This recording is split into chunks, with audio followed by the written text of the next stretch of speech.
Hi friends, ದಿನಕ್ಕೆ ಸಾವಿರಾರು ಪ್ರವಾಸಿಗರು ಬಂದು ಹೋಗುವ ಆ ಸುಂದರ ಕಡಲ ತೀರಗಳು, ರಾತ್ರಿ ಇಡೀ ಬೆಳಗುವ ನಿಯಾನ್ ಲೈಟ್ಗಳು, ಮೋಜು ಮಸ್ತಿಗೆ ಹೆಸರಾದ ಆ ಗೋವಾ ರಾಜ್ಯದ ಹಿಂದೆ ನಮಗೆ ಯಾರಿಗೂ ತಿಳಿಯದ ಒಂದು ಕರಾಳ ಸಾಮ್ರಾಜ್ಯವಿದೆ. ಇವು ಕ್ಯಾಮ್ರಾದಲ್ಲಿ ಸೆರೆ ಹಿಡಿಯುವ ಫೋಟೋಗಳ ಹಿಂದೆ ಸಮುದ್ರದ ಅಲೆಗಳ ಸದ್ದಿಗಿಂತಲೂ ಭೀಕರವಾದ ಗುಂಡಿನ ಸದ್ದು ಅಡಗಿದೆ. ಅದೇ ಗೋವಾ ಮಾಫಿಯಾ.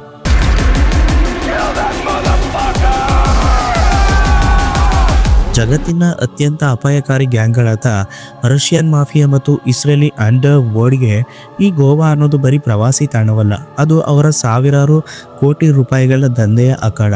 ಈ ಕರಾಳ ಜಗತ್ತಿನ ರಹಸ್ಯಗಳನ್ನು ಇಟ್ಟುಕೊಂಡು ಈಗ ಭಾರತೀಯ ಚಿತ್ರರಂಗದ ಸುಲ್ತಾನ್ ರಾಕಿಂಗ್ ಸ್ಟಾರ್ ಯಶ್ ಅವರು ಟಾಕ್ಸಿಕ್ ಎಂಬ ಮಾಸ್ ಅವತಾರದಲ್ಲಿ ಬರ್ತಿದ್ದಾರೆ.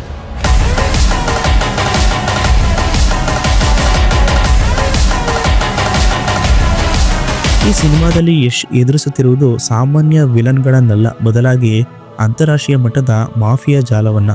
ಏನಿದು ಗೋವಾ ಮಾಫಿಯಾದ ಅಸಲಿ ಆಟ?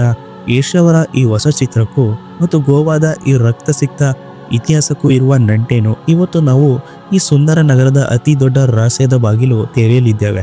ಮಿಸ್ ಮಾಡದೆ ಕೊನೆವರೆಗೂ ನೋಡಿ, ಯಾಕಂದ್ರೆ ಲಾಸ್ಟ್ ಪಾರ್ಟ್ನಲ್ಲಿ ಟಾಕ್ಸಿಕ್ ಸಿನಿಮಾದ ಬಗ್ಗೆ ಯಾರಿಗೂ ತಿಳಿಯದ ಇಂಟ್ರೆಸ್ಟಿಂಗ್ ವಿಚಾರವನ್ನ ಹೇಳ್ತೀವಿ. ಗೆಳೆಯರೇ, ಗೋವಾ ಮಾಫಿಯಾದ ಕತೆ ಶುರುವಾಗೋದು ಇವತ್ತು ನೆನ್ನೆಯದಲ್ಲ. ಇದರ ಬೇರುಗಳು ಸುಮಾರು 6 ದಶಕಗಳಷ್ಟು ಹಿಂದಕ್ಕೆ ಹೋಗ್ತವೆ. 1960 ಮತ್ತು 70ರ ದಶಕದಲ್ಲಿ ಜಗತ್ತಿನಾದ್ಯಂತ ಹಿಪ್ಪಿ ಎನ್ನುವ ಸಂಸ್ಕೃತಿ ಜೋರಾಗಿತ್ತು. ಶಾಂತಿ ಮತ್ತು ನೆಮ್ಮದಿ ಹುಡುಕಿಕೊಂಡು ಬಂದ ವಿದೇಶಿ ಪ್ರವಾಸಿಗರಿಗೆ ಗೋವಾ ಒಂದು ಸ್ವರ್ಗದಂತೆ ಕಂಡಿತ್ತು. ಆದರೆ ಈ ಶಾಂತಿಯ ಹಾದಿಯಲ್ಲಿ ಮೆಲ್ಲಗೆ ಡ್ರಗ್ಸ್ ಅನ್ನು ವಿಷಕಾರಿ ದಂಧೆ ಗೋವಾ ಮಣ್ಣಿಗೆ ಕಾಲಿಟ್ಟಿತ್ತು. ಆರಂಭದಲ್ಲಿ ಇದು ಕೇವಲ ಸಣ್ಣ ಪ್ರಮಾಣದ ಮೋಜಿಗೆ ಸೀಮಿತವಾಗಿತ್ತು. ಆದರೆ ಯಾವಾಗ ಗೋವಾ ಅಂತಾರಾಷ್ಟ್ರೀಯ ಮಟ್ಟದ ಪ್ರವಾಸಿ ಕೇಂದ್ರವಾಗಿ ಬೆಳೆಯಿತೋ ಆಗ ಜಗತ್ತಿನ ಕುಖ್ಯಾತ ಮಾಫಿಯಾ ತಂಡಗಳ ಕಣ್ಣು ಈ ಪುಟ್ಟ ರಾಜ್ಯದ ಮೇಲೆ ಬಿತ್ತು. ಇಲ್ಲಿ ನೀವು ಗಮನಿಸಬೇಕಾದ ಮುಖ್ಯ ವಿಷಯವೇನೆಂದರೆ, ಗೋವಾ ಮಾಫಿಯಾ ಅಂದ್ರೆ ಕೇವಲ ಲೋಕಲ್ ರೌಡಿಗಳ ಗುಂಪಲ್ಲ, ಇದು ಒಂದು ಇಂಟರ್ನ್ಯಾಷನಲ್ ಸಿಂಡಿಕೇಟ್. ಇಲ್ಲಿ ಪ್ರಮುಖವಾಗಿ 3 ದೇಶಗಳ ಮಾಫಿಯಾಗಳು ತಮ್ಮ ಸಾಮ್ರಾಜ್ಯವನ್ನ ಸ್ಥಾಪಿಸಿದೆ. ಮೊದಲನೇದಾಗಿ ರಷ್ಯನ್ ಮಾಫಿಯಾ. ಉತ್ತರ ಗೋವಾದ ಮೋಜಿಮ್ ಮತ್ತು ಅರಾಂಬೋಲ್ ಭಾಗಕ್ಕೆ ಹೋದ್ರೆ ನಮಗೆ ಭಾರತದಲ್ಲಿದ್ದೀವ ಅಥವಾ ರಷ್ಯಾದಲ್ಲಿದ್ದೀವ ಅನ್ನೋ ಅನುಮಾನ ಬರುತ್ತೆ. ಅಷ್ಟರ ಮಟ್ಟಿಗೆ ಅಲ್ಲಿ ರಷ್ಯನ್ನರ ಹಿಡಿತವಿದೆ. ಇವರು ಕೇವಲ ಡ್ರಗ್ಸ್ ಮಾತ್ರವಲ್ಲ, ಅಲ್ಲಿನ ಲೋಕಲ್ ಬಿಸ್ನೆಸ್, ಹೋಟೆಲ್ ಮತ್ತು ಟ್ಯಾಕ್ಸಿ ಯೂನಿಯನ್ಗಳ ಮೇಲೂ ತಮ್ಮ ಪ್ರಭಾವ ಹೊಂದಿದ್ದಾರೆ. ಇವರನ್ನ ಎದುರಿಸೋದು ಅಷ್ಟು ಸುಲಭದ ಮಾತಲ್ಲ. ಎರಡನೆಯದಾಗಿ ಇಸ್ರೇಲಿ ಮಾಫಿಯಾ. ಇವರು ಹೆಚ್ಚಾಗಿ ಅಂಜನಾ ಮತ್ತು ವಾಗೆಟರ್ ಬೀಚ್ಗಳಲ್ಲಿ ಸಕ್ರಿಯರಾಗಿದ್ದಾರೆ. ಇವರು ಸೈಕೆಡೆಲಿಕ್ ಡ್ರಗ್ಸ್ ಮತ್ತು ಪಾರ್ಟಿ ಮಾಫಿಯಾದಲ್ಲಿ ಕಿಂಗ್ ಪಿನ್ಗಳು. ಇನ್ನು ಇತ್ತೀಚಿನ ವರ್ಷಗಳಲ್ಲಿ ನೈಜೀರಿಯನ್ ಗ್ಯಾಂಗ್ಗಳ ಹಾವಳಿ ಕೂಡ ಹೆಚ್ಚಾಗಿದೆ. ಇವರು ಹೆಚ್ಚಾಗಿ ಡ್ರಗ್ ಪೆಡ್ಲಿಂಗ್ ಮತ್ತು ಸಪ್ಲೈ ಚೈನ್ ಅನ್ನ ನಿಯಂತ್ರಿಸ್ತಾರೆ. ಇವರೆಲ್ಲರೂ ಸೇರಿ ಗೋವಾವನ್ನು ಒಂದು ಟ್ರಾನ್ಸಿಟ್ ಹಬ್ ಮಾಡಿಕೊಂಡಿದ್ದಾರೆ. ಅಂದ್ರೆ ವಿದೇಶದಿಂದ ಬರುವ ಡ್ರಗ್ಸ್ ಇಲ್ಲಿಗೆ ಬಂದು ಇಲ್ಲಿಂದ ಇಡೀ ಭಾರತದ ಪ್ರಮುಖ ನಗರಗಳಿಗೆ ಸಪ್ಲೈ ಆಗುತ್ತೆ.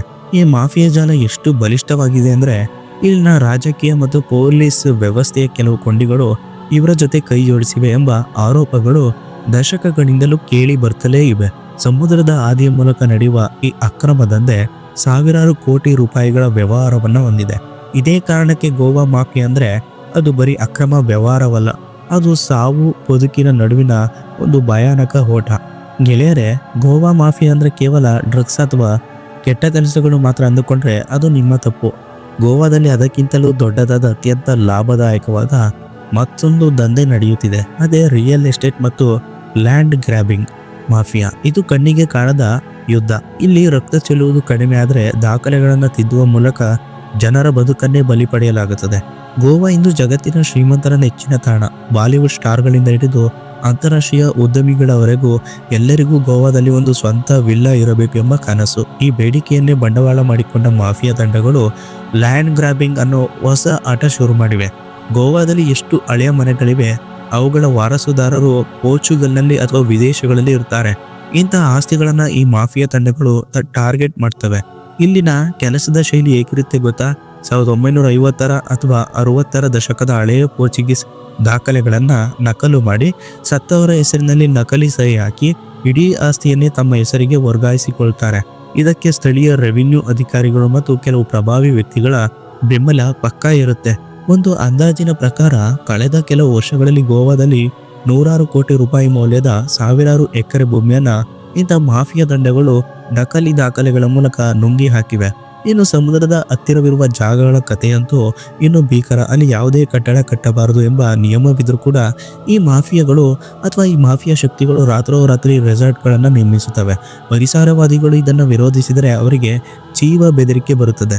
ಇನ್ನೊಂದು ಆಸಕ್ತಿದಾಯಕ ಸಂಗತಿ ಅಂದರೆ ಈ ಭೂಮಿಯ ದಂಧೆಯಲ್ಲಿ ರಷ್ಯನ್ ಇನ್ವೆಸ್ಟರ್ಸ್ಗಳು ಭಾರಿ ಪ್ರಮಾಣದ ಹಣವನ್ನು ತೊಡಗಿಸ್ತಾರೆ. ಬೇನಾಮಿ ಹೆಸರಿನಲ್ಲಿ ದೊಡ್ಡ ದೊಡ್ಡ ಪ್ರಾಜೆಕ್ಟ್ಗಳನ್ನ ಶುರು ಮಾಡಿ ಗೋವಾದ ಮೂಲ ನಿವಾಸಿಗಳನ್ನೇ ಅವರ ನೆಲದಿಂದ ಹೊರದಬ್ಬುವ ಕೆಲಸ ನಡೆಯುತ್ತಿದೆ.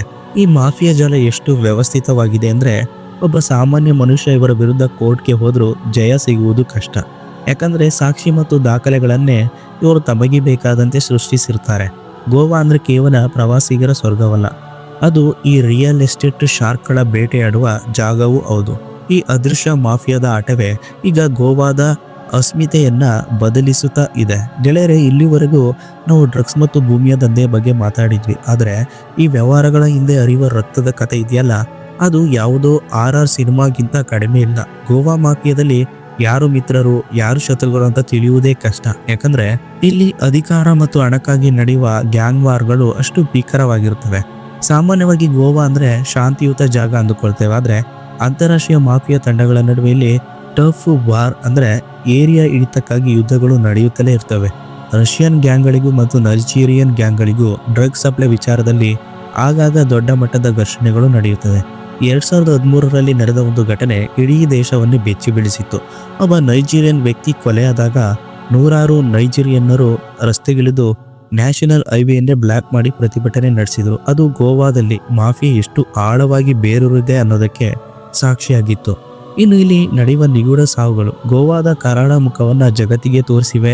ನೆನಪಿರಲಿ, 2008ರಲ್ಲಿ ನಡೆದ ಬ್ರಿಟಿಷ್ ಬಾಲಕಿ ಸ್ಕಾರ್ಲೆಟ್ ಕಿಲ್ಲಿಂಗ್ ಪ್ರಕರಣ. ಆರಂಭದಲ್ಲಿ ಇದನ್ನ ಕೇವಲ ಆಕಸ್ಮಿಕ ಸಾವು ಎಂದು ಬಿಂಬಿಸಲು ಪ್ರಯತ್ನಿಸಲಾಯಿತು. ಆದರೆ ನಂತರ ತಿಳಿದು ಬಂದಿದ್ದು ಮಾಫಿಯಾ ಮತ್ತು ಸ್ಥಳೀಯ ಡ್ರಗ್ ಪೆಡ್ಲರ್ಗಳ ಕೈವಾಡವಿರುವ ಕೊಲೆ ಎಂದು. ಇಂಥ ನೂರಾರು ವಿದೇಶಿ ಪ್ರವಾಸಿಗರ ಸಾವುಗಳು ಇಂದಿಗೂ ನಿಗೂಢವಾಗಿಯೇ ಉಳಿದಿವೆ.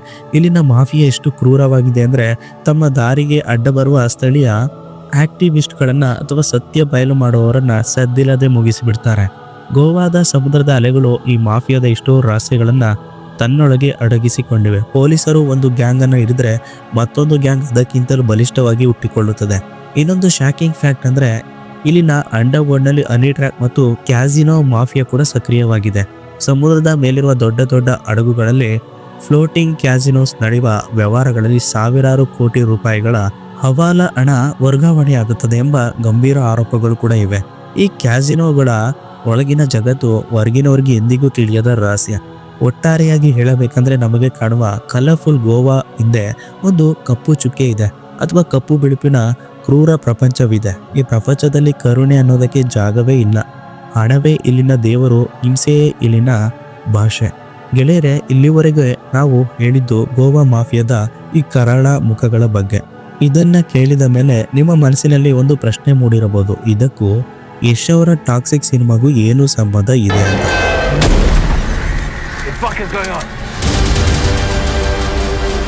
ಗಾಂಧಿನಗರದ ಮೂಲಗಳ ಪ್ರಕಾರ ಮತ್ತು ಸಿನಿಮಾದ ಟೀಸರ್ ಕೊಟ್ಟಿರುವ ಸುಳಿವುಗಳ ಪ್ರಕಾರ ಟಾಕ್ಸಿಕ್ ಸಿನಿಮಾದ ಕತೆ ನಡೆಯುವುದು ಇದೇ ಗೋವಾದ ಬ್ಯಾಕ್ ಡ್ರಾಪ್ನಲ್ಲಿ. ಈ ಸಿನಿಮಾದಲ್ಲಿ ರಾಕಿಂಗ್ ಸ್ಟಾರ್ ಯಶ್ ಅವರು ಒಬ್ಬ ಅಂತಾರಾಷ್ಟ್ರೀಯ ಮಟ್ಟದ ಮಾಫಿಯಾ ಡಾನ್ ಆಗಿ ಕಾಣಿಸಿಕೊಳ್ತಿದ್ದಾರೆ. ಆದರೆ ಇದು ಬರೀ ಹೊಡೆದಾಟದ ಸಿನಿಮಾವಲ್ಲ. ಈ ಚಿತ್ರದ ಸಬ್ ಟೈಟಲ್ನಲ್ಲಿ ಏನಿದೆ ಗೊತ್ತಾ? A fairy tale for grown ups, ದೊಡ್ಡವರಿಗಾಗಿ ಒಂದು ಕಾಲ್ಪನಿಕ ಕತೆ. ಇದರ ಅರ್ಥ ಗೋವಾದಲ್ಲಿ ನಡೆಯುವ ರಕ್ತ ಸಿಕ್ತ ಮಾಫಿಯಾ ಜಗತ್ತನ್ನ ಯಶ್ ಅವರು ಒಂದು ಫ್ಯಾಂಟಸಿ ಅಥವಾ ವಿಭಿನ್ನ ಆಯಾಮದಲ್ಲಿ ನಮಗೆ ತೋರಿಸಲಿದ್ದಾರೆ. ವಿಡಿಯೋ ಆರಂಭದಲ್ಲಿ ನಾನು ಹೇಳಿದ್ದೆ, ಲಾಸ್ಟ್ ಪಾರ್ಟ್ನಲ್ಲಿ ಒಂದು ಶಾಕಿಂಗ್ ವಿಚಾರ ಹೇಳ್ತೀನಿ ಅಂತ. ಆ ವಿಚಾರ ಇಲ್ಲಿದೆ. ಗೋವಾದಲ್ಲಿ ನಾನು ಈ ಹಿಂದೆ ಹೇಳಿದ ರಷ್ಯನ್ ಮಾಫಿಯಾ ಮತ್ತು ಯುರೋಪಿಯನ್ ಕಾರ್ಟೆಲ್ಗಳ ವಿರುದ್ಧ ಒಬ್ಬ ಭಾರತೀಯ ಮಾಫಿಯಾ ಕಿಂಗ್ ಹೇಗೆ ಯುದ್ಧ ಸಾರ್ತಾನೆ ಅನ್ನೋದೇ ಈ ಸಿನಿಮಾದ ಒನ್ ಲೈನ್ ಸ್ಟೋರಿ ಎನ್ನಲಾಗ್ತಿದೆ.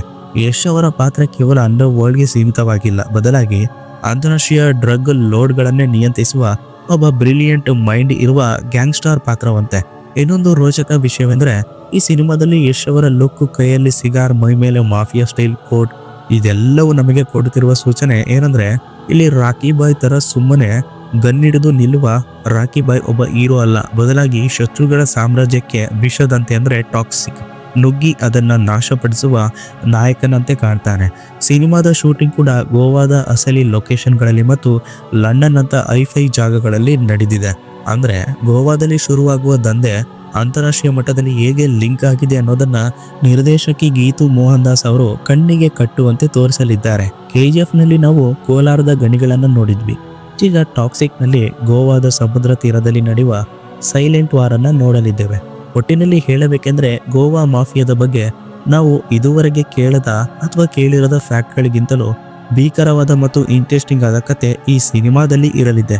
ಯಶ್ ಅವರ ಈ ಹೊಸ ಅವತಾರ ನೋಡಲು ಇಡೀ ವಿಶ್ವವೇ ಈಗ ಕಾಯ್ತಿದೆ. ಸೊ ಫ್ರೆಂಡ್ಸ್, ಇದು ಗೋವಾ ಮಾಫಿಯಾದ ಅಸಲಿ ಕತೆ ಮತ್ತು ಟಾಕ್ಸಿಕ್ ಸಿನಿಮಾದ ಕ್ರೇಜಿ ಲಿಂಕ್. ಗೋವಾ ಅಂದ್ರೆ ಬರೀ ಮೋಜಲ್ಲ, ಅದರ ಹಿಂದೆ ಈ ತರದ ರಕ್ತಸಿಕ್ತ ಅಧ್ಯಾಯಗಳು ಕೂಡ ಇವೆ ಅನ್ನೋದು ಈಗ ನಮಗೆ ಸ್ವಲ್ಪ ಅರ್ಥವಾಗಿದೆ ಅಲ್ವಾ. ಸೊ ಫ್ರೆಂಡ್ಸ್, ಇನ್ನ ಈ ಮಾಫಿಯಾ ಹೇಗಿರುತ್ತೆ ಅನ್ನೋದನ್ನ ಟಾಕ್ಸಿಕ್ ಸಿನಿಮಾ ರಿಲೀಸ್ ಆದ್ಮೇಲೆ ನೋಡಿದ್ರೆ ಇದರ ಸಂಪೂರ್ಣ ಕತೆ ನಿಮಗೆ ಅರ್ಥವಾಗಬಹುದು. ಓಕೆ ಸ್ನೇಹಿತರೆ, ಯಶ್ ಅವರ Toxic cinema KGF record break ಮಾಡುತ್ತಾ? ನಿಮ್ಮ ಅನಿಸಿಕೆಯನ್ನ ನಮ್ಮ ಕಾಮೆಂಟ್ ಬಾಕ್ಸ್ ಅಲ್ಲಿ ತಿಳಿಸಿ. ವಿಡಿಯೋ ಇಷ್ಟ ಆದರೆ ಖಂಡಿತ ಲೈಕ್ ಮಾಡಿ, ಹಾಗೆ ವಿಡಿಯೋವನ್ನು ಶೇರ್ ಮಾಡಿ. ಇದೇ ರೀತಿ ಇಂಟ್ರೆಸ್ಟಿಂಗ್ ವಿಚಾರಗಳಿಗಾಗಿ ನೀವು ನಮ್ಮ ಚಾನಲ್ ಅನ್ನ ಸಬ್ಸ್ಕ್ರೈಬ್ ಮಾಡಿಲ್ಲ ಅಂದ್ರೆ ಕೆಳಗಡೆ ಕಾಣುವ ರೆಡ್ ಬಟನ್ ಮೇಲೆ ಕ್ಲಿಕ್ ಮಾಡಿ ಸಬ್ಸ್ಕ್ರೈಬ್ ಮಾಡ್ಕೊಳ್ಳಿ. Thanks for watching video.